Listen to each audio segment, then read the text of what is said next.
Well, I'm here in Osaka with Mark and with Rupa, whom we met through the internet because I discovered Rupa's videos. Okay. And I was very impressed by his enthusiasm, Thank you. by the professional quality of your videos, because I shouldn't say this because my viewers say, give me subtitles, and I say it's too much work.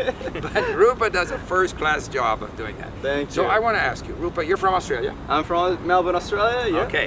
One question I always get, how big a deal is accent? So people say, should I learn Mexican Spanish or European Spanish or Australian English? Or Yeah. What do you think of this issue?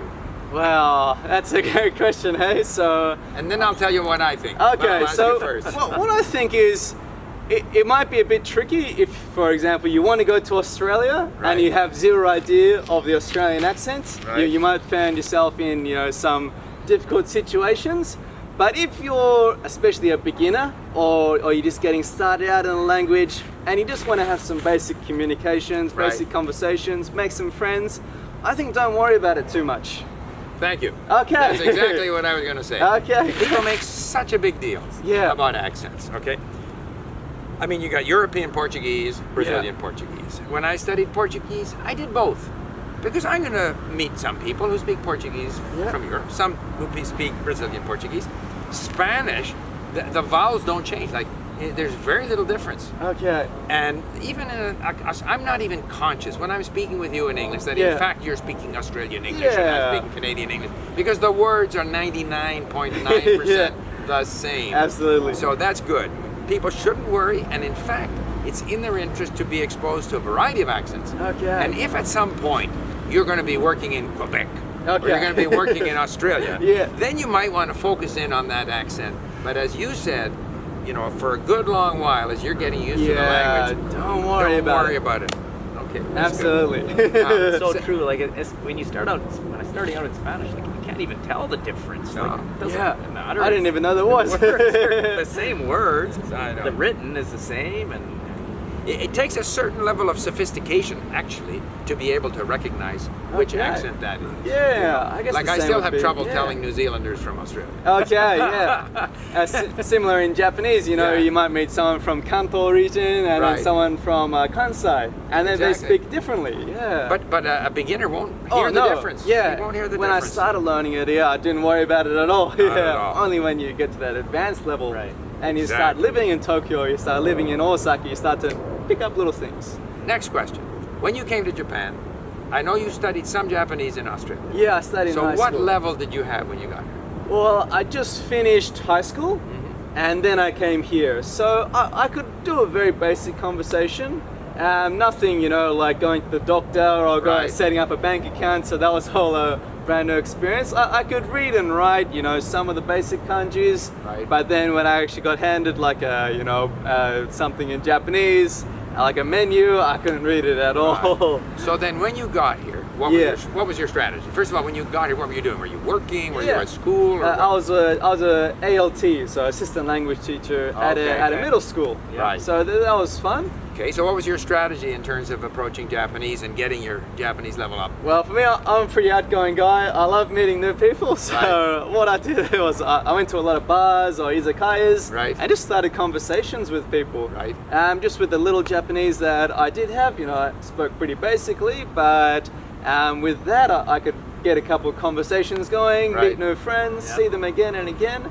And then I would go to a language school every Sunday, just to tune up some of the grammars. Right. Yeah. And right now you are at university here. Yeah, now I'm studying Now, are your classes in Japanese or in English? in Japanese. In Japanese. Yeah. So you have to do your reading in Japanese. Yeah. So you have to have quite a few kanji to read. Yeah, now I've started to, step up the kanji. Right. Yeah.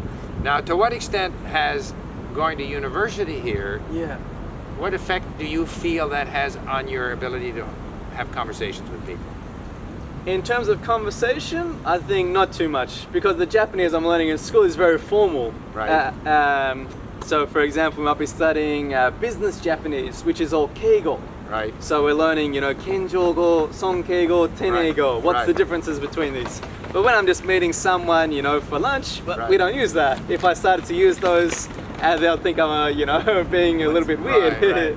That's interesting because my experience here was all of my interaction with Japanese was business Japanese. Okay. Because I didn't meet people in bars. I mean, I was here with my wife and 2 kids, and you're working, and everything was business Japanese. Okay. And even the conversations we would have in the evening a lot. Like I had a customer in Nagoya who liked to talk philosophy.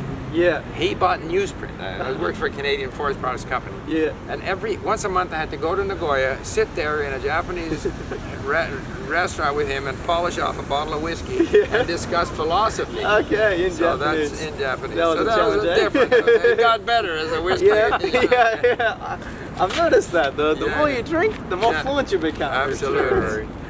Now, you interact a lot with Japanese people who are learning English. Yeah.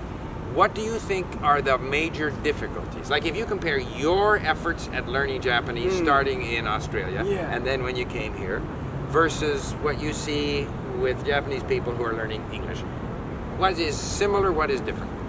So what's the difficulties for Japanese people learning English? Right.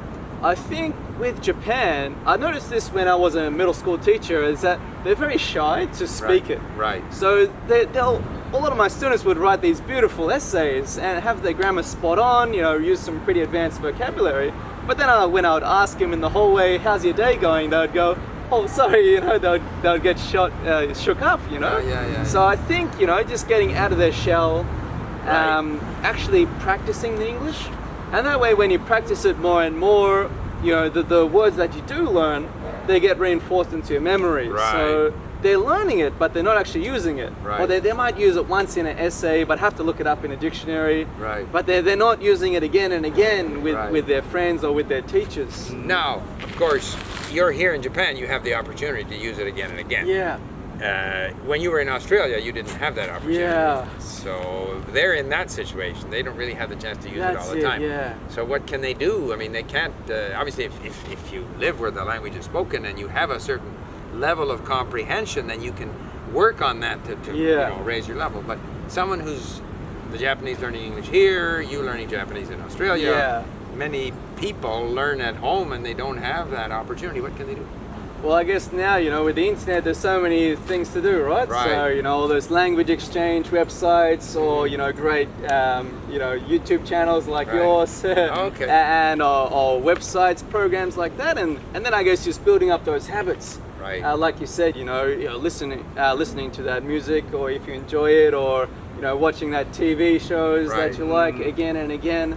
And just kind of trying to immerse yourself in the language. It's basically the same exact. Immerse yourself so that those words they pop up in different again. contexts. Right. And after whether you're speaking or listening or watching TV, and you recognize a word and you hear it, see it in multiple contexts, and eventually you now know that word, and eventually you're actually able to use that word, right? That's the So I think we can maybe finish off on this point that we have in common. Yeah. And that is that you are and we are examples of language entrepreneurs. Yeah. People who are taking language learning out of the classroom into the internet, the world. blogosphere, YouTubeosphere, and people who are out there learning are then benefiting from this, and we're all enjoying doing it. Yeah, and learning great fun. languages. Yeah, okay, that's it. We agree on that. Yeah, it's definitely motivated me to learn Japanese along the journey. Thanks, Okay, thanks, thank gentlemen. you. Thank you very much. Okay. All right.